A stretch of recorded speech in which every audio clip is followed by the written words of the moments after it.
mambo hii ya kusema ati chama hii ni ya upande hii, chama ni ya upande hii, chama ni ya upande hii. La, wacha tuwe na national parties ambazo zinaunganishwa kwa sababu ya sera, lakini sio kwa sababu ya pahali ambapo zimetoka.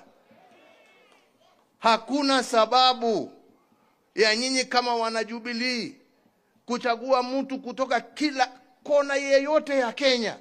Haja ni nyinyi mjue ya kwamba huyo mmechagua ni mtu ambaye atajitolea kutendea Wakenya wote pahali popote walipo kwa haki,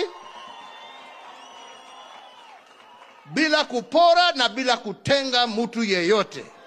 That is the only thing that is important. Sio mtu ametoka wapi ama umezaliwa wapi. Na ndipo nilikuwa nawaambia hii story, watu walikuwa wanazungusha sijui Hasla, sijui huyu ni mtoto wa single mother, si huyu ni mtoto wa dynasty. Mimi najua watoto wangapi wa single mother ambao wamesoma vizuri sana na wameendea.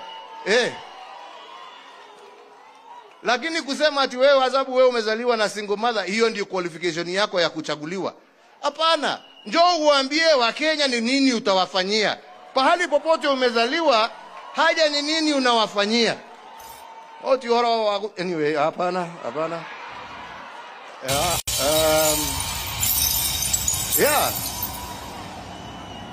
Kila mtoto, uwe umezaliwa kwa nyumba ya matope, uwe umezaliwa kwa nyumba ya dhahabu, kila mtu ako na nafasi ya kuongoza taifa hili letu la Kenya. Haja ni apatiwe nafasi.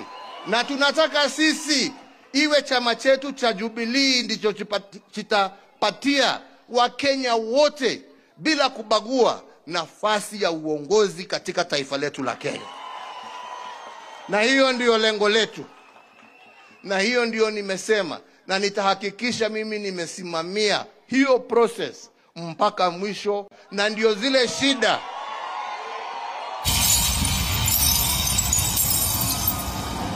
ambazo zilitokea hapo awali, watu kuwa wanauza matikiti na mfuko kulingana na ile pesa wamepewa. Hiyo system imeisha. Transparency itakuweko in all the processes that we shall follow. Na mtu kama ni kiti unataka, wenye viti ni hawa.